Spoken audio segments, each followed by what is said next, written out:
人权的层面上发挥了最重要的角色。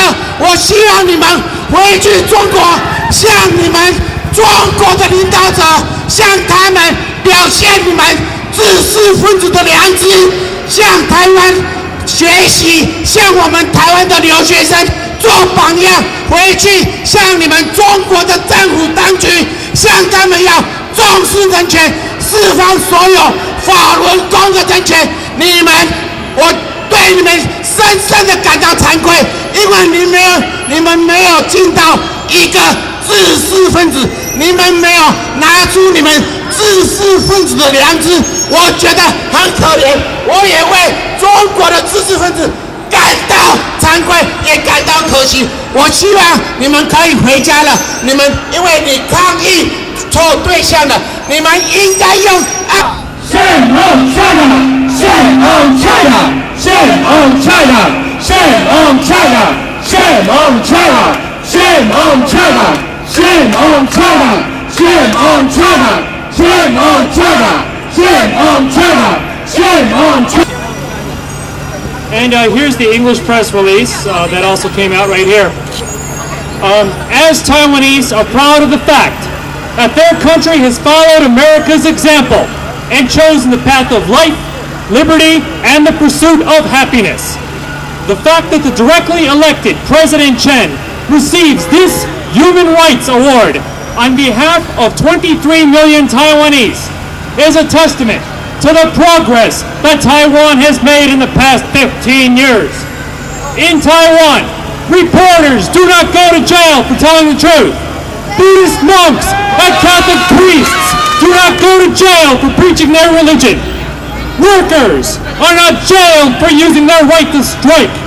And people do not go to jail for trying to decide their own future by voting. President Chen is merely accepting this award on behalf of democratic Taiwan. Taiwanese fathers, mothers, brothers, and sisters have made great sacrifices to achieve a modern political state, as have Americans, Polish, Koreans, Spanish, and many others. Self-determination is merely recognizing the fact that the fate of each person is best freely decided by oneself and not, and I repeat, not commanded by guns or missiles. To protest against this award and what it represents is nothing more than choosing slavery over freedom, submission over liberty. It is very strange that here, in the first capital of the United States of America, that students who come to this land of the free should exercise a right to free speech and free association, that their own selves, their own parents, their own mothers, their own fathers, their own brothers, their own sisters do not enjoy in their own homeland. This effort is wasted when it could be used to take the hard and narrow path that can liberate their people, just as countless millions have done the past few centuries. They are protesting against democracy, and they are protesting against human rights, and that is a joke. But it's not too late. It's Halloween.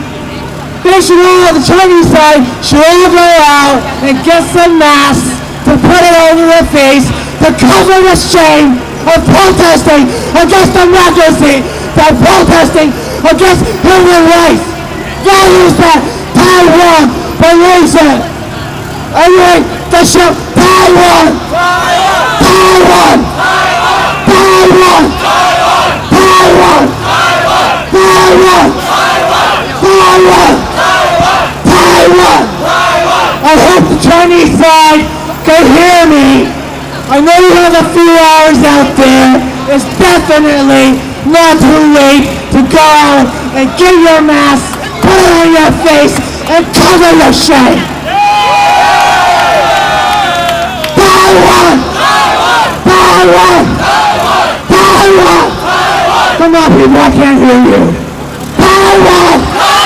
Taiwan! Taiwan! Taiwan! Taiwan! Taiwan! believe in democracy, scream Taiwan! Taiwan! Taiwan! Taiwan! Taiwan! Taiwan! 对面的中国人，请你们注意听，你们今天来示威是表示了你们认为美国方式的民主、自由、人权，因为你们喜欢美国式的自由、民主、人权，你们才能来这边示威。我相信你也是很喜欢这种形式才对，但是你有没有想到，你们在国内的兄弟同胞没有这种权利？有没有想到，你要让你们自己家乡、你们的兄弟姐妹也能享受到像你们目前能在街头抗议这种权利？所以你们抗议错对象了，你应该回到你们的国内，你们不要白会掉，你们来美国看到美国最先进的民主，而你们都没有学到一点东西，我为你们感觉到惭愧。你们应该回到你的国内，向你的胡锦涛总理讲，你们回去你们家乡里面的兄弟姐妹也有权利像你们一样，能够站在街头表示不同的声音，发表不同的意见来表示抗议。我希望我也对你们有很大的期待。既然你们很喜欢美国的自由、人民、人权，希望你们把这种成就也能带回到你们中国去。不知道，我不想进去，我要在这边。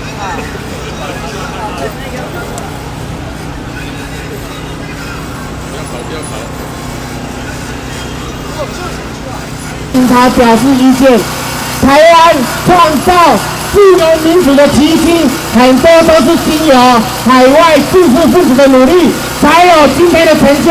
我希望你们也能够为中国的人权、民主、自由发挥一点作用，以功效。我希望你们今天不要在这边抗议一个从民主、自由、民权国家来的领袖所接受的人权颁奖，你们抗拒，你们这个抗议错对象了，你们应该回去向你们政府当局讲。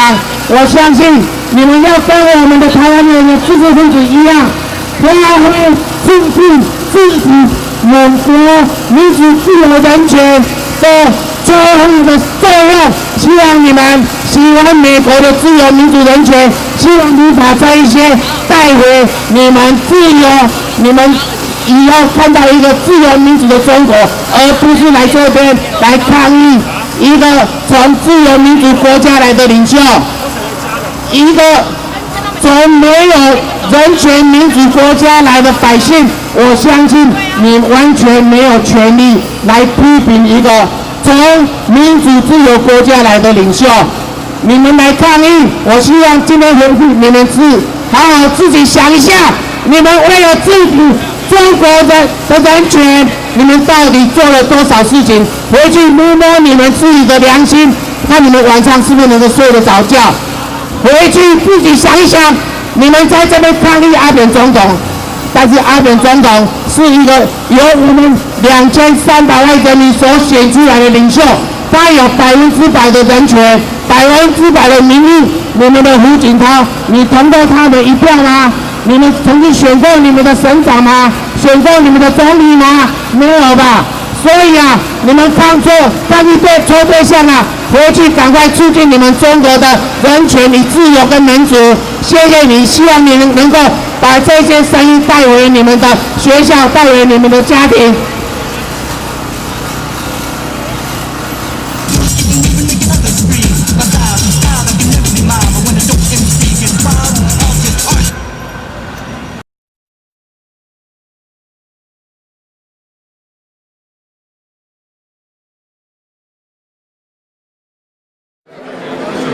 Oh, you are? Oh, no. Don't come back to me now. You're going to make me intimidated. Who is this gentleman?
handshake.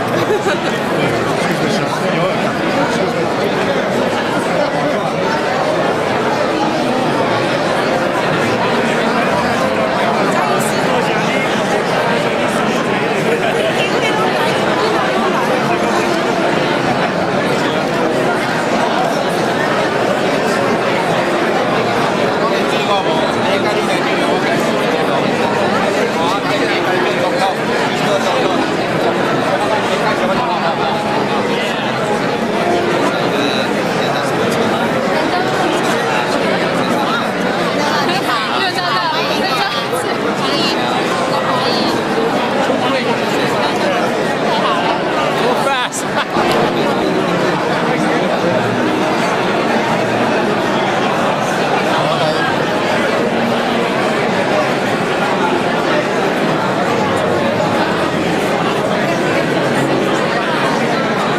you.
Thank you. 谢谢啊，谢谢啊，大家辛苦，大家好，辛苦了，辛苦。别，大家辛苦，哎，对。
distinguished academics, members of the Governing Council of the International League for Human Rights, leaders of the Taiwanese community, and the hundreds of honored guests who have literally traveled by subway, car, train, and plane to be with us this evening to honor and pay tribute to one of the most remarkable defenders of human rights of our time.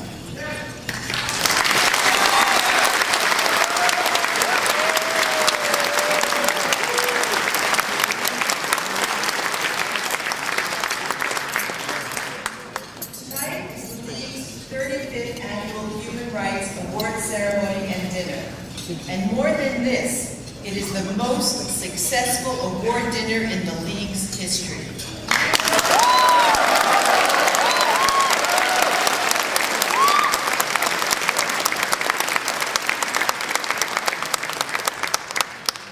Formed during the darkest hours of World War II, the International League for Human Rights is the oldest international human rights organization in the United States. For over 60 years, the League has been unique in its steadfast commitment to defend and work side by side with the defenders of human rights in their homelands. Today, the International League for Human Rights works with scores of individuals and grassroots human rights organizations through our network of affiliates and partners in every region of the world on important issues ranging from civil and political rights, freedom of the press, self-determination, and the rights of women and children. At no time has our work been more critical and important as it is today. Cherished human rights are being threatened in every corner of the world. It is therefore altogether fitting that we gather here tonight to honor and pay tribute to one of the great defenders of human rights, because it is these individuals who are the true heroes of our contemporary society. Thank you, Louise.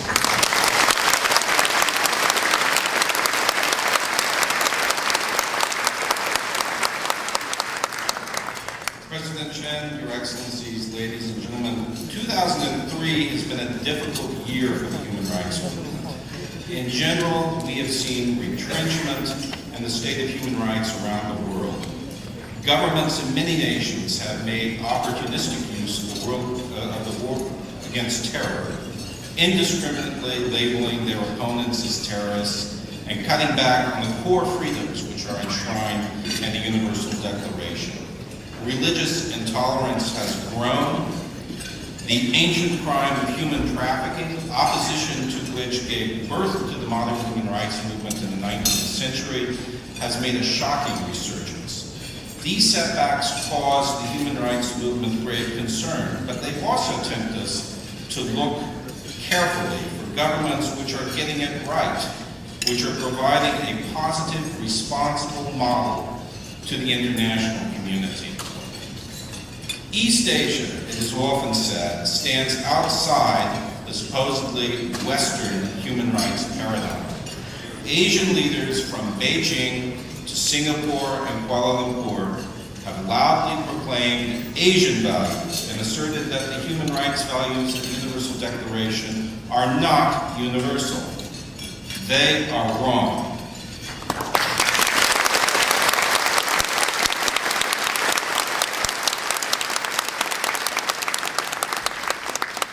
Indeed, where hundreds of thousands of citizens took to the streets to protest the attempt to import elements of Beijing-style authoritarianism through the enactment of Article 23 of the State Security Law. This unexpected mass action reflected more than concern about a troubling but technical statute. It showed a craving for democracy and human rights and a rejection of cronyism and authoritarian rule. The people spoke.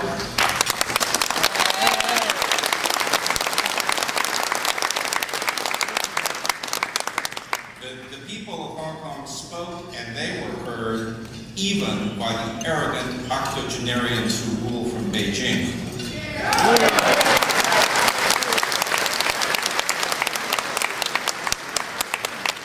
We look to Korea.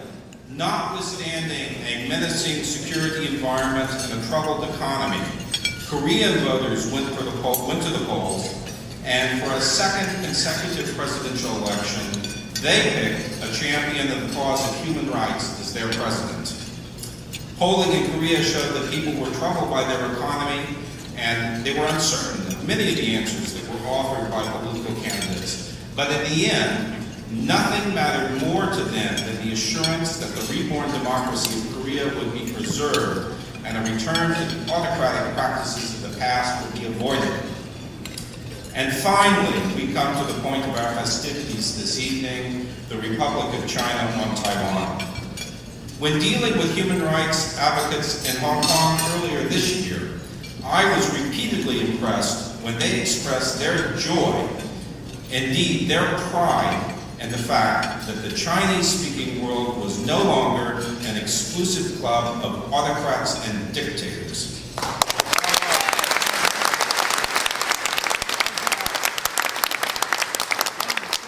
Now the Chinese-speaking community has a genuine, vibrant democracy, a state built on respect for human rights and the values of a civil society. And that state, ladies and gentlemen, is the Republic of China on Taiwan.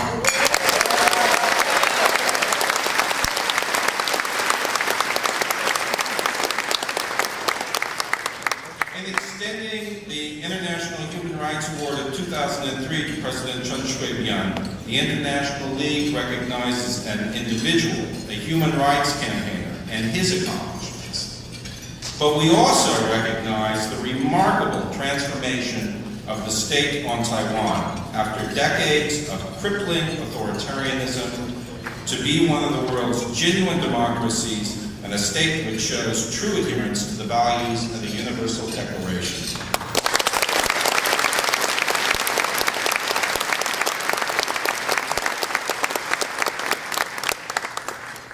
This, however, is not the sole accomplishment of Chen Shui-bian.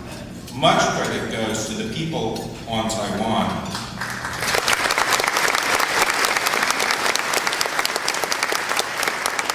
And we would be remiss this evening without extending our congratulations to them for their valiant and successful struggle.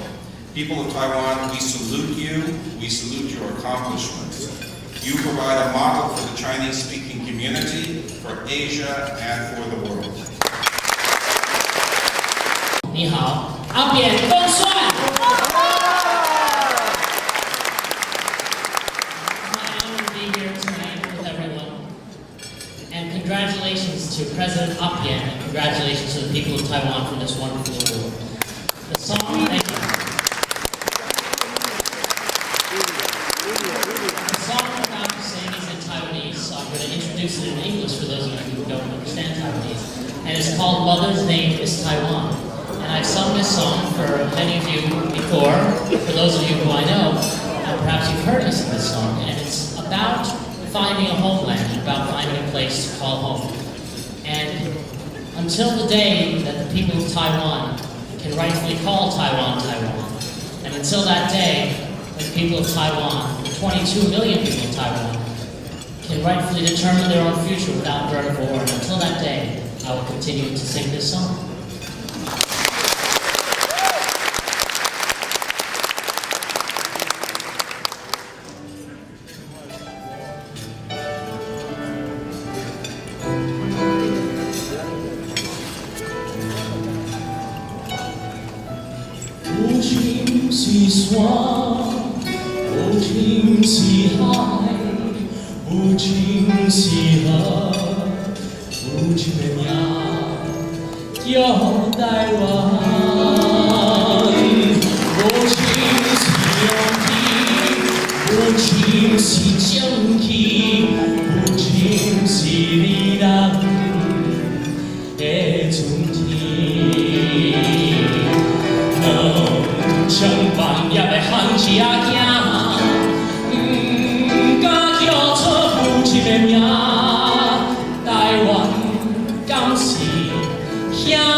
Kiwi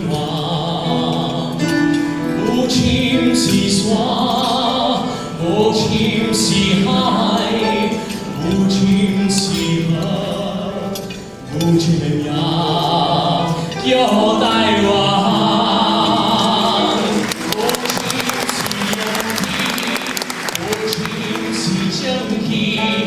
无情是你人的总体，两枪万粒的巷子行，为人叫做无情的名，亲像会咬的地死囝，烧着心汗对心肝。将半夜的巷子行，通渐渐无出声，勇敢叫做有情的名。台湾啊，台湾啊，你是有情的名。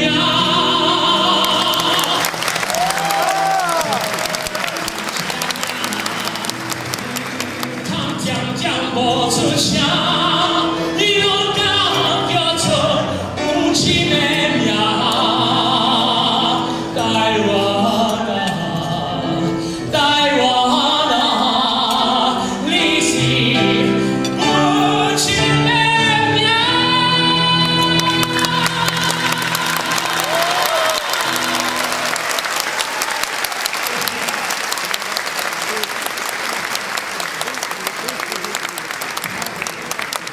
Call that ASEAN president just made to the world to hear the voice of Taiwan and to make room for Taiwan in the international community. But as we know from the protesters outside, there's still a long road to walk. But as we've seen throughout history, that the determination and spirit of freedom, human rights loving people will always prevail.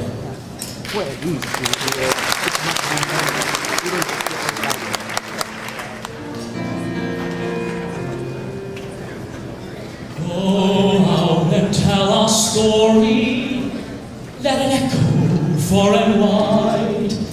Make them hear you, make them hear you. How justice was our battle and how justice was denied. Make them hear you, make them hear you. And say to those who blame us for the way we chose to fight, that sometimes there are battles that are more than black or white. And I could not put down my sword, 'cause justice was my right. Make them hear you, make them hear you. Go out and tell our story to your daughters and your sons. Make them hear you, make them hear you. And say to those who blame us that we're not the only ones. Make them hear you, make them hear you. Your sword can be a sermon for the power of the pen. Tell every child to raise his voice, and then my brothers, then will justice be demanded by 10 million righteous men. Make them hear you. When they hear you, I'll be near you.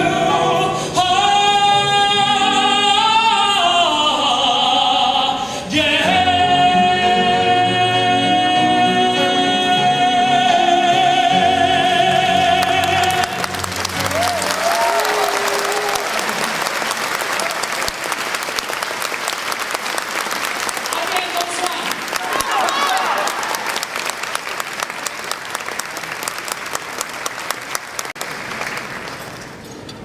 President Chen, Chairman Wu, Congressman Ackerman, Chairperson Sheehan, distinguished guests, friends, ladies and gentlemen.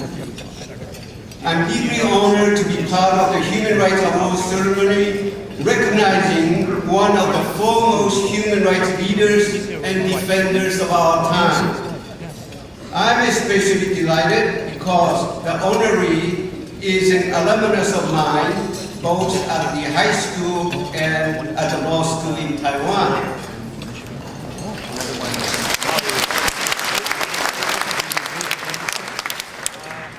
By honoring President Chen Shui-bian, the International League for Human Rights is also honoring itself. The transformation of Taiwan from an authoritarian state under martial law for 38 consecutive years, from 1949 to 1987, to a free, democratic country dedicated to the defense and fulfillment of human rights is a remarkable part of human history in struggling for human dignity, democracy, and human rights.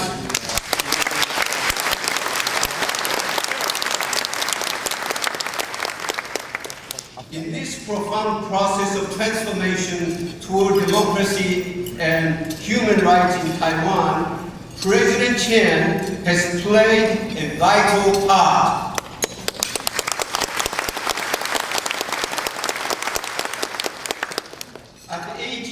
At age 30, he courageously joined the legal team defending the Taiwanese human rights activists who were persecuted and put under military trials by the Kuomintang regime in 1980 in the Formosa incident, also known as the Kaohsiung incident.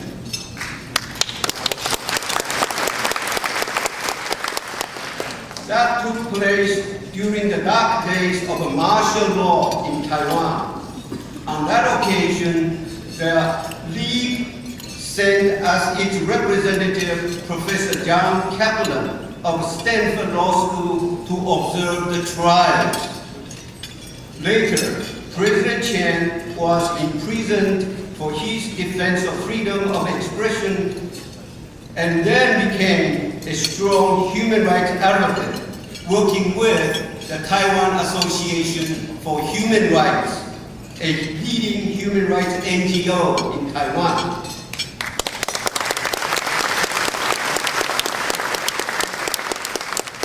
His dedication to the cause of human rights continued as a city councilman, a legislator, and as mayor of Taipei.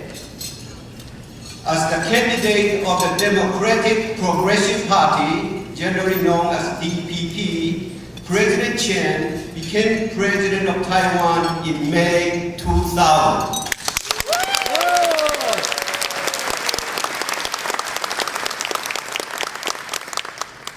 President Chen not only made history in achieving a rotation of ruling political parties in Taiwan, but also made his personal commitment to human dignity and human rights a matter of national policy.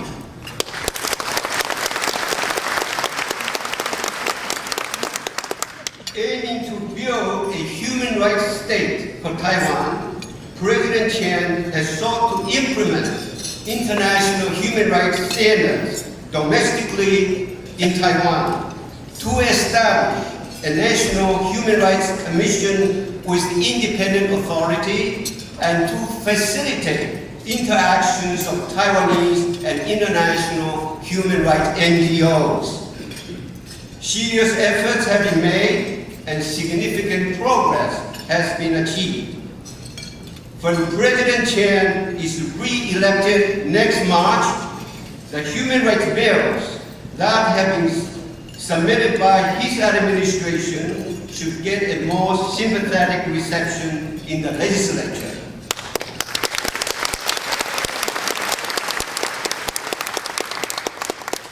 Meanwhile, we can also look forward to the birth of a new Taiwanese constitution through holding a national plebiscite.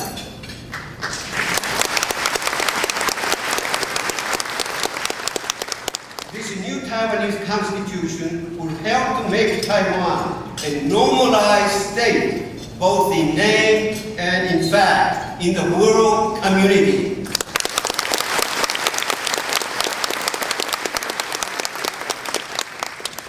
For the past 32 years, as Taiwan has been kept outside the United Nations and its human rights system, there is a great deal of catch-up to do for the government and people of Taiwan.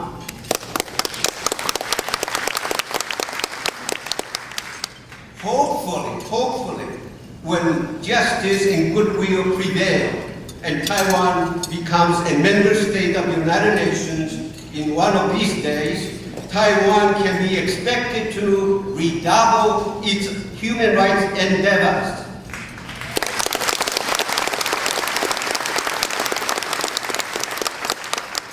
And to become a beacon of democracy, human rights, and hope for all humankind.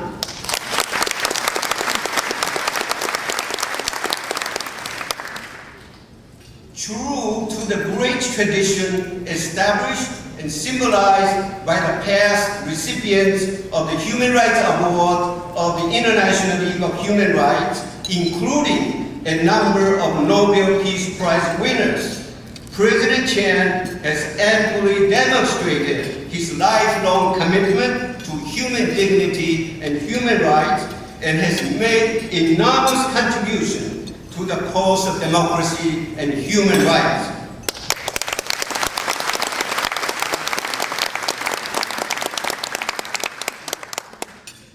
He is a pride not only for Taiwan, but also for the world.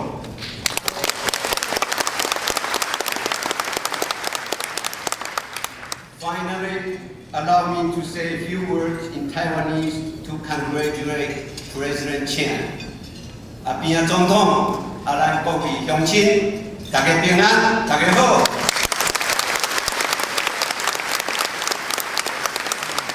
今仔日咱大家真正真欢喜，首先讲恭喜咱边仔总统得到这世界人权奖、国际人权奖的至高的这个荣誉。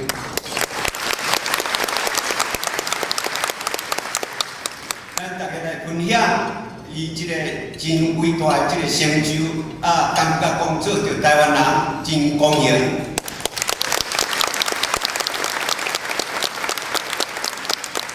较早咱迄落这个人权会这个会长，人权人民会长 Scott Horton 先生在讲，这台湾民主。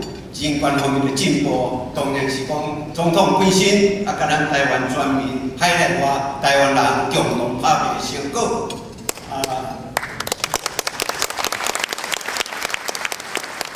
今仔日就是讲咱真欢喜以外，而且甲边仔总统无限的祝福，无限的祝福。较早迄个威力已经发出讲当选，希望讲咱大家共同去拍拼。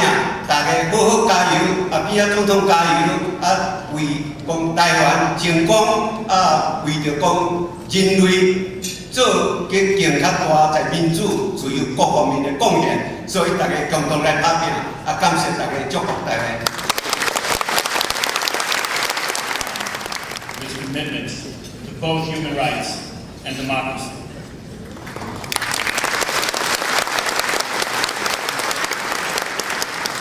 As I was looking through President Chen's impressive official biography, I was struck by how the events of his life have mirrored the long steps towards democracy made by Taiwan.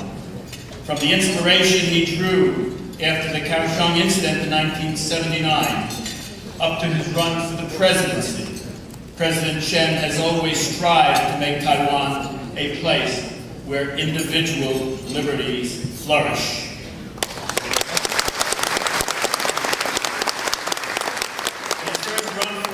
President Chen made democracy a major campaign theme, and he has stuck to that theme throughout his career.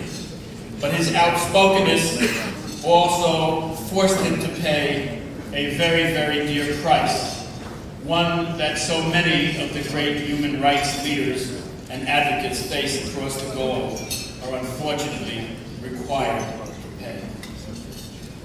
His wife was brutally attacked, left paralyzed, and and he was ultimately jailed.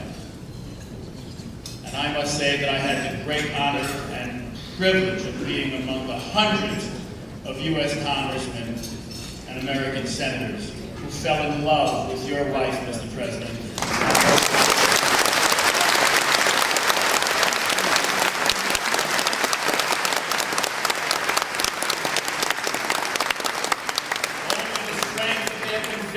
To each other and to freedom saw them through this very difficult hardship. But neither President Chen nor his wife were to be denied. From the depths of personal tragedy, they both rose to ultimately win election to the Legislative Yuan.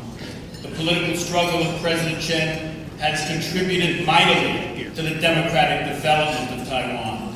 And in May of 2000, the first peaceful transfer of power to another political party in the history of ethnic Chinese communities took place as President Chen was sworn in.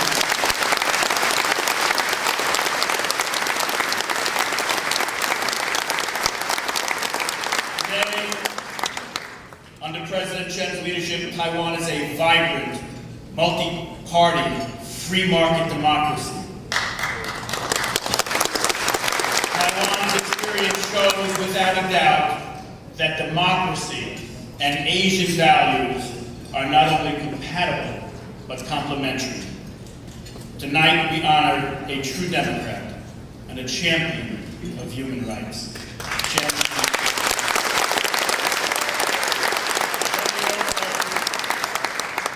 Let me also add, Mr. President, that yesterday was a very difficult day in Washington.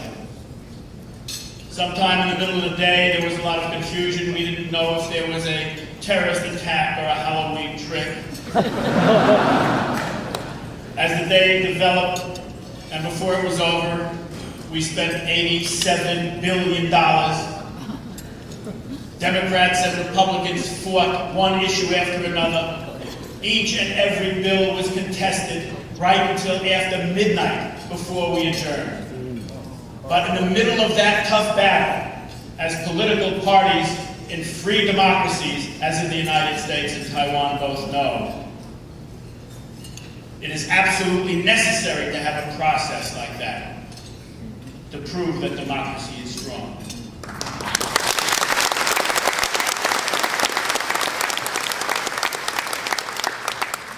And in the middle of all the proceedings, Mr. President, a resolution was introduced into the House of Representatives as well as into the Senate. And my colleagues and I, for the first and only time during a very difficult day, voted unanimously, 416 to nothing, to welcome you to the United States of America.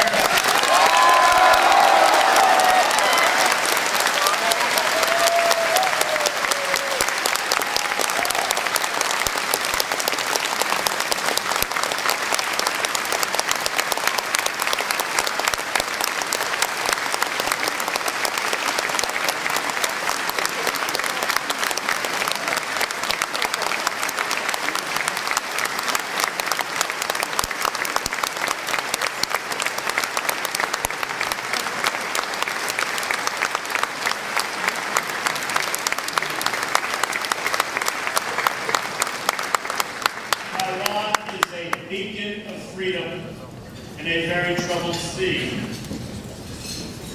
We have much in common. You represent the free Chinese people. You represent the hope.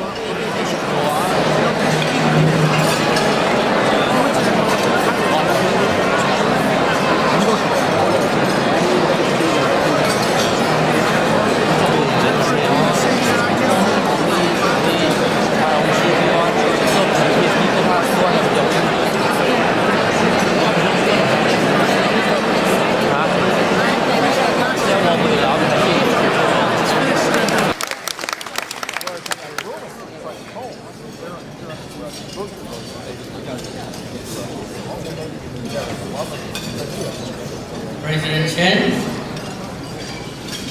ladies and gentlemen, and distinguished guests.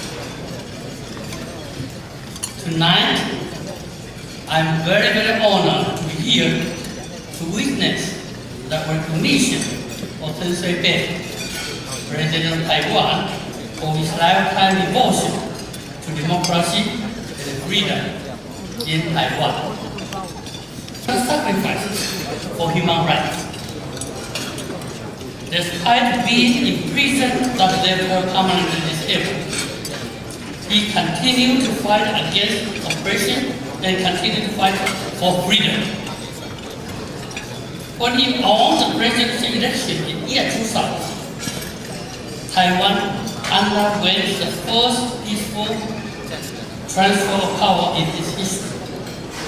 It was a great victory for the people of Taiwan.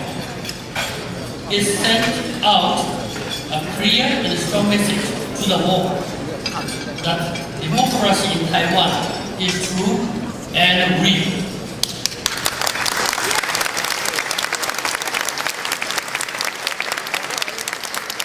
As president, he won the hearts of Taiwanese people by advocating humanity instead of revenge.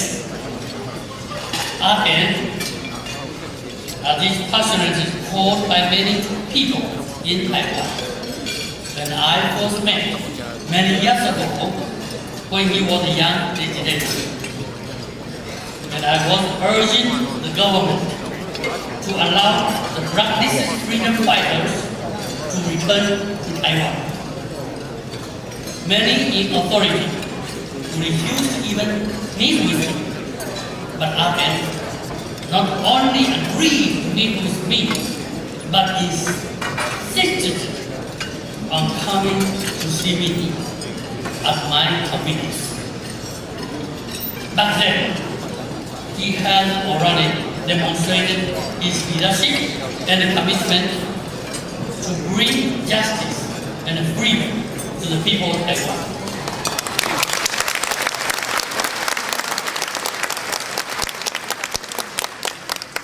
Today, there is no more practice in Taiwan.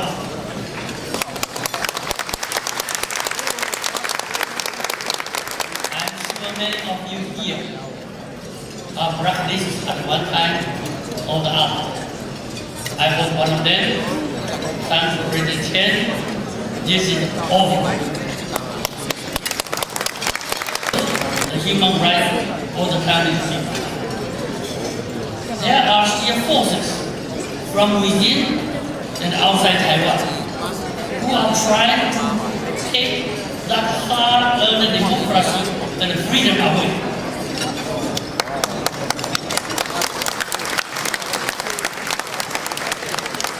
Let us show our strongest support to Abe.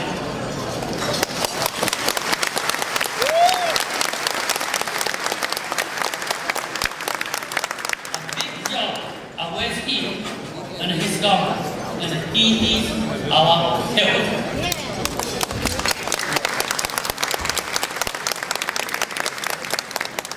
I want to take this opportunity to thank all of you for coming tonight, and especially please recognize that enthusiasm and overwhelming support from the Taiwanese American community.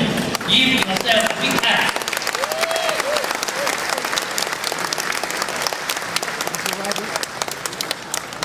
Please also join me in thanking the International League of Human Rights for its ongoing work in recognizing human rights fighters.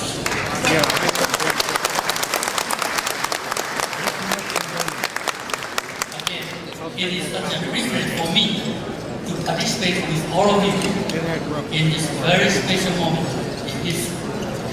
Thank you very much.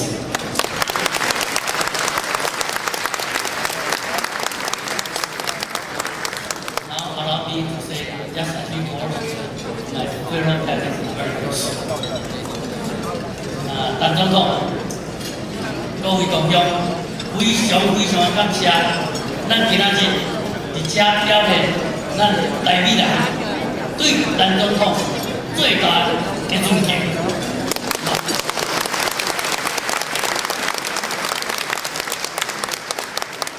遮尔侪人来参加，座位煞无够。歹势，尾后要加入的人袂当加入，我嘛真歹势。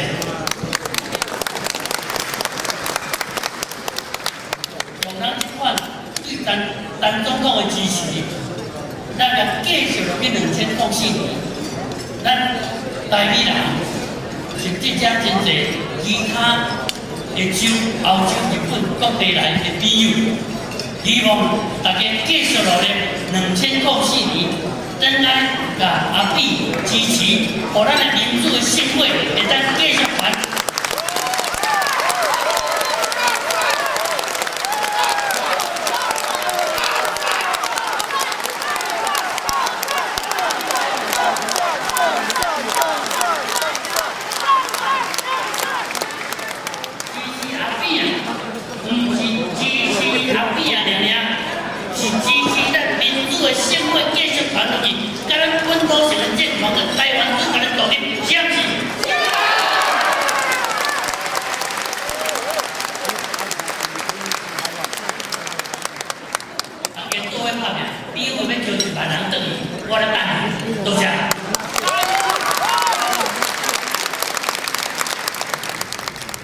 Delighted to join my dear friend and distinguished colleague, Congressman Ackerman, in bringing to you the physical representation of the unanimously adopted welcome of your visit by the Congress of the United States.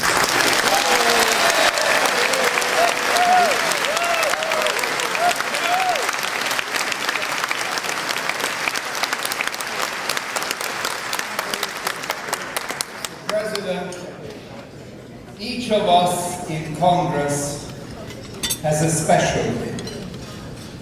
My specialty is human rights.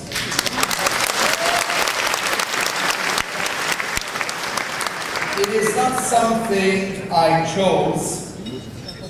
It is something that evolved of my past and from the obvious fact that I am the only survivor of the Holocaust ever elected to the Congress of the United States.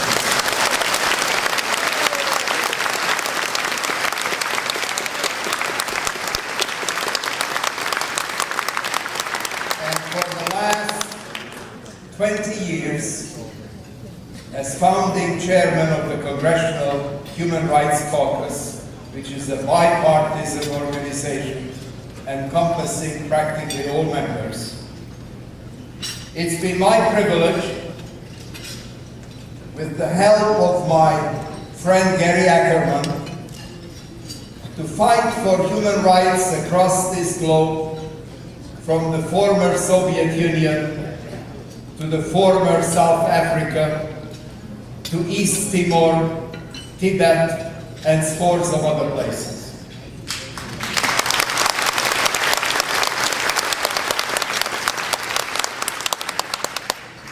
Just yesterday, in Washington, I met with a wonderful group of Burmese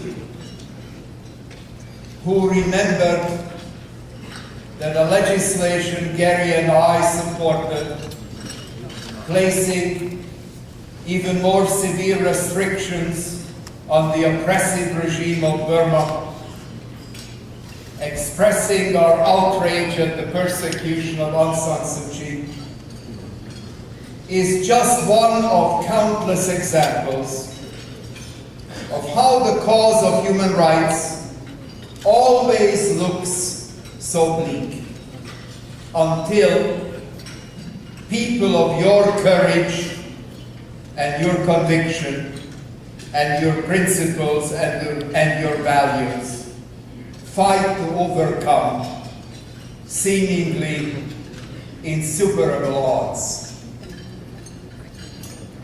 I remember in the Soviet Union, when Sharansky was a prisoner, people kept telling me, it's a hopeless fight. And now Sharansky is a cabinet minister in Jerusalem. I remember first hearing on the persecution of Catholics in East Timor, I was told there will never be an independent East Timor, and we have an ambassador to that small, young, independent country.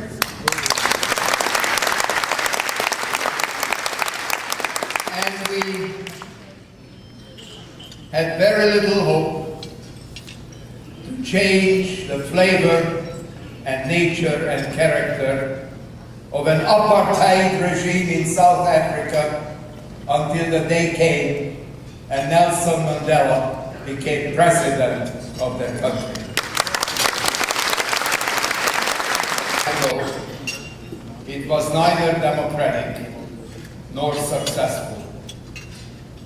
It was an authoritarian, poor country. And what you and the people of Taiwan have done is nothing short of a miracle.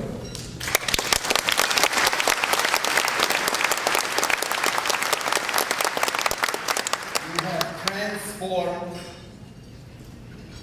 an authoritarian and poor society into a thriving and functioning democracy which shares the values that built our great nation.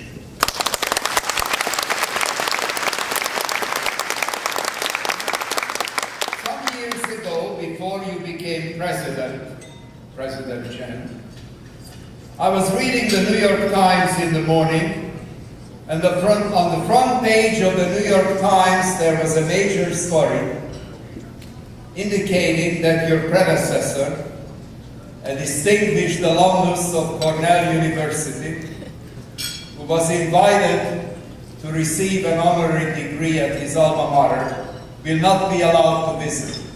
And I hit the roof.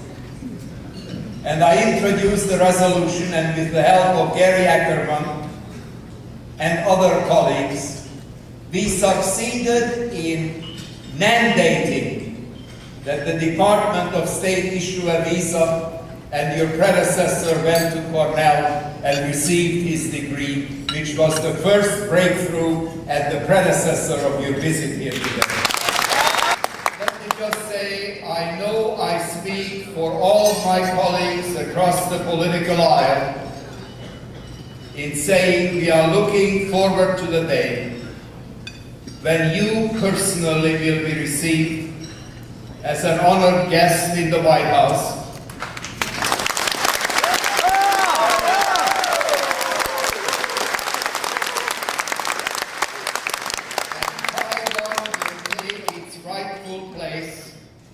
Not only in the World Health Organization, not only in all the other affiliated agencies, not only in the United Nations, but as a full-fledged member of the international community that your country so deserves. Let me tell you, there is not the slightest doubt in my mind that my prediction of receiving you in the Congress and in the White House will come to pass. And while Taiwan will be a beneficiary of that development, the main beneficiary will be the globe as a whole, as the people of Taiwan make their incredible energies and talents available to building a more prosperous, more peaceful, more democratic, and more human rights respecting world. God bless us all.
会何敦礼理事长、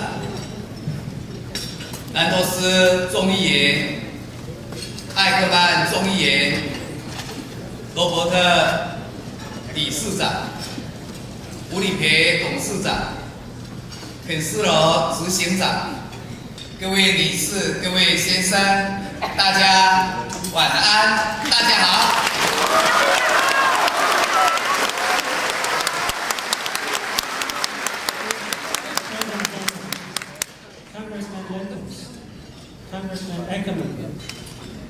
捍卫国际人权斗士，勇敢追求正义的公民社会，是国际人权联盟成立62年来的最高使命。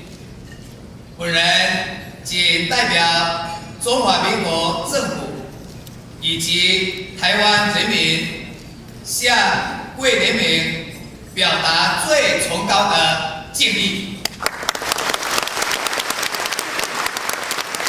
今天晚上为人们颁证本人2003年国际人权奖，对2300万台湾人民来讲，是一份荣耀，也是一份更深的取喜，象征着台湾人民过去几十年来追求民主、自由跟人权的努力，获得国际社会的肯定，也赋予台湾拥护国际人权规范以及捍卫人权自由的神圣责任。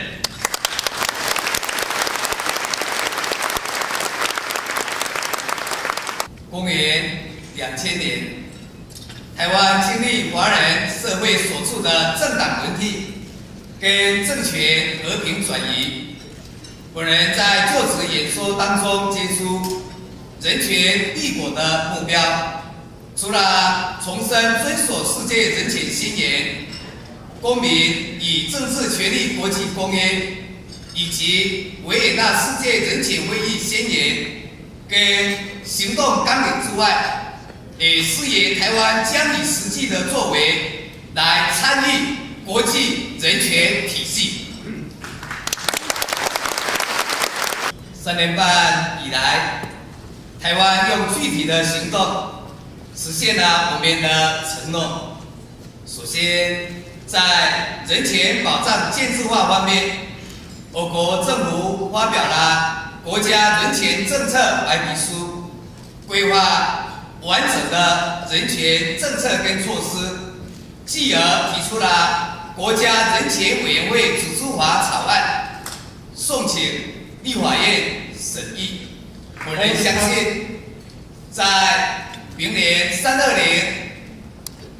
连任之后，我们绝对有信心来通过国家人权委员会组织法的相关立法工作。中华民国总统府所设立的人权咨询小组，以及行政院所设立的人权保障推动小组，也正结合民间的力量，致力于国际人权法典的国内法化，希望能够制定一部正式的台湾人权法典。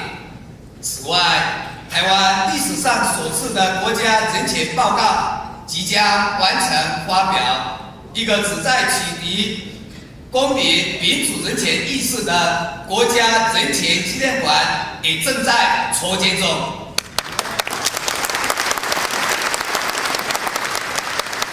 各位贵宾，台湾在推动人权保障的道路上，虽然背脊艰辛，但并不寂寞。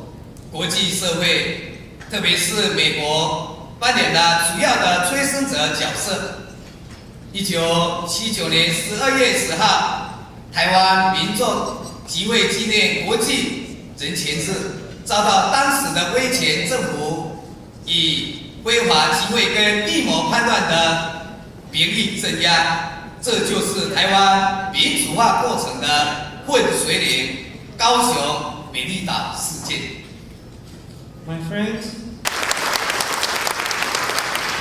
当时本人担任美丽岛金华大审判的辩护律师之一，我亲眼见证贵联盟派遣凯普兰教授到台湾观察美丽岛大审的过程，以及国际人权组织对当时台湾民主运动的协助跟启发。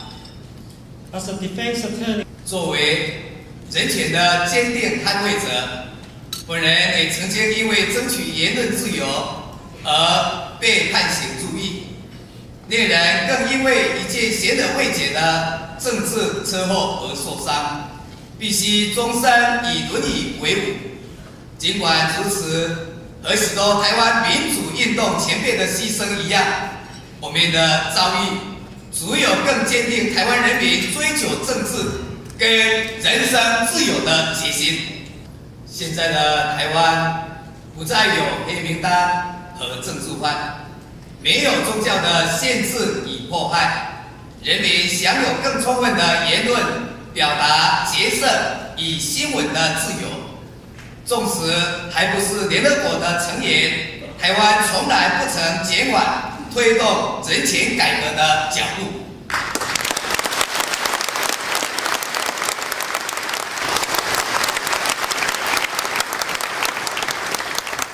甚至当国际社会对人权的保障、限制、不同文化冲突的辩论之际，台湾的经验已经证明，人权是人类文明发展的普世价值和共有资产，没有一个国家或者个人可以被排除，或者存在着双重标准。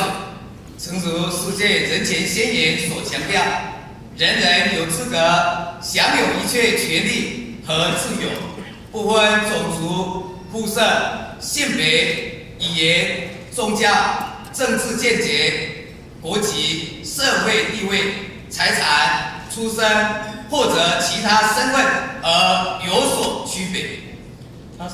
下美国政府推动台湾人权进展的努力表示谢忱。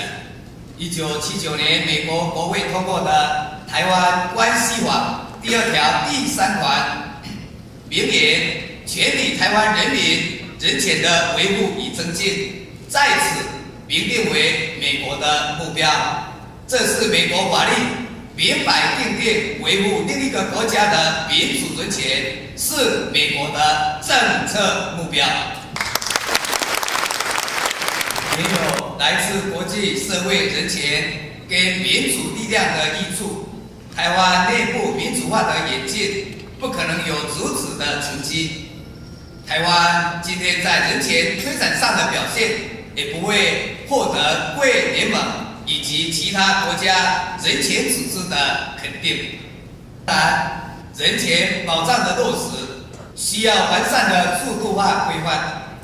台湾目前已经建立公平的选举竞争环境，但是台湾的民主巩固跟人权深化，却仍有待人民持续努力以及制度性的完善。其中最主要的关键在于修正现行宪政制度的不足性。200多年前，美国制宪先贤之一的汉密尔顿在制宪大辩论的联邦论一书中就明白地指出，当前的邦联体制不足以维护美国，因为当时的邦联宪章在有关政府体制的制衡、政府各部门的分工、各方的代表公平性，乃至于人民自由保障等方面的设计，都不足以满足美国人民的需求。美国制宪先贤们的讨论，终于创造出现在的美国联邦宪法，并且因应之后美国社会的脉动发展，陆续在宪法增修条文当中明定保障人民自由权利的人权宪章。这一些努力为美国的民主奠定了长治久安的基础。台湾现在所面临的宪政体制不足性，也类似当时的美国。作为一个对台湾历史负责任的国家领导人，本人有必要针对这个严肃的国家发展课题提出明确的愿景，让台湾的公民意识在理性辩论的过程当中激荡出长治久安的宪政发展基石。这就是为何本人提出催生台湾新宪法的主要思维。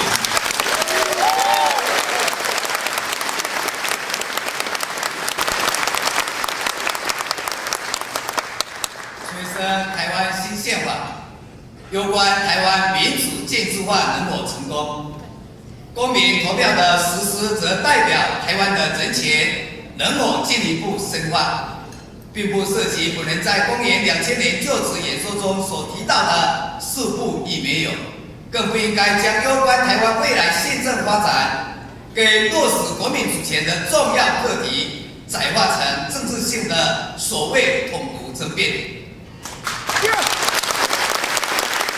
要特别呼吁国际社会倾听台湾人民追求民主进步的声音。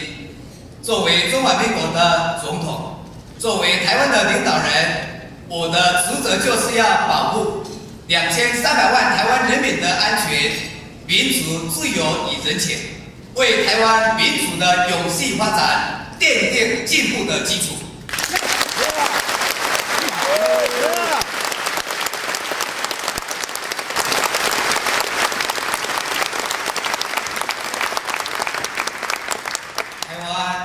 民主与人权的进步，不只是台湾人民的荣耀，也是所有华人社会的指标，更是美国与国际社会的资产。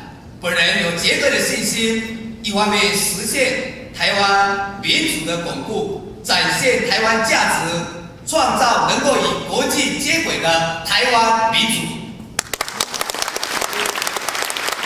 另一方面，本人也将持续推动台湾人权的深化，跟亚洲各国政府与非政府组织共同催生亚洲人权宪章以及亚洲的区域性人权保障体系，同时以新成立的台湾民主基金会为平台，为亚洲人权情况的改善与提升贡献台湾的经验和力量，让台湾成为国际人权体系中一股建设性的力量。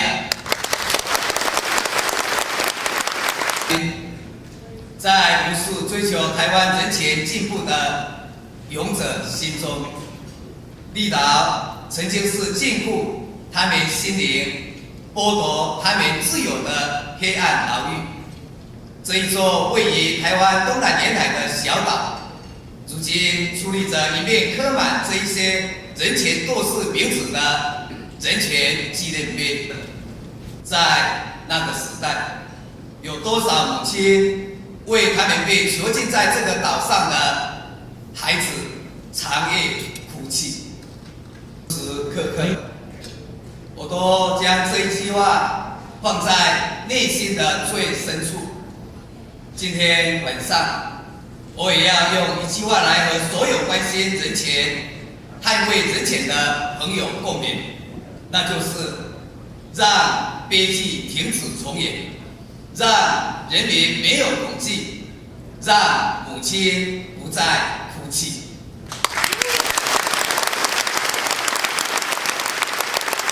民主蜕变，全世界都看得到。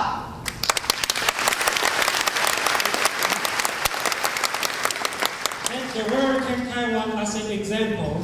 She is emerging from her democratic metamorphosis. 最后，我知道，当我在这边受奖，在这边演讲的时候，外边有一群人正在抗议，正在叫嚣。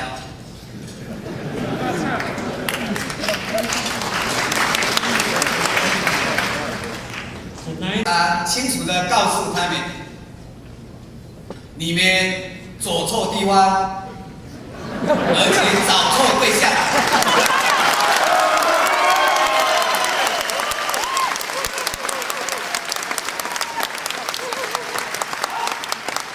I want to tell these protesters very clearly that you have come to the wrong place, that you have shouted against the wrong person.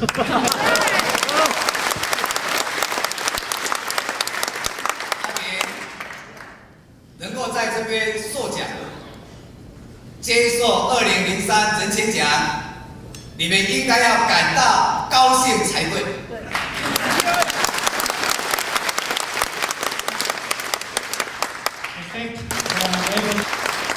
因为人权是普世价值，人权之路是一条正确的路，也是一条不归路。台湾的民主成就跟人权深化，绝对可以发挥灯塔的效应。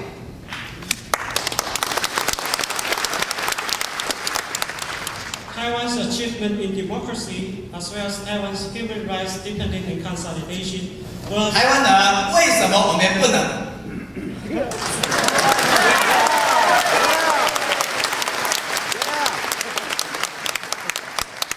The protesters outside should ask a question to themselves. If Taiwan can, why can't China?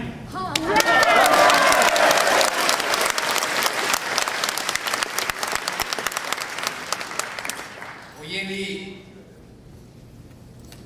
跟2300万的台湾人民一样，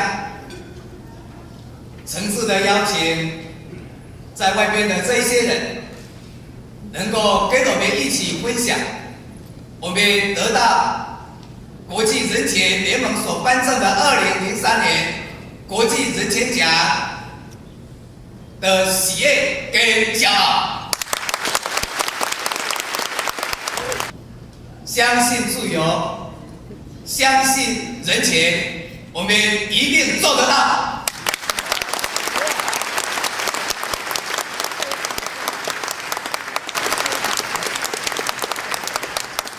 祝福大家，谢谢各位。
Ladies and gentlemen, please welcome back Mr. Welly Yang to perform our closing musical tribute to Taiwan and President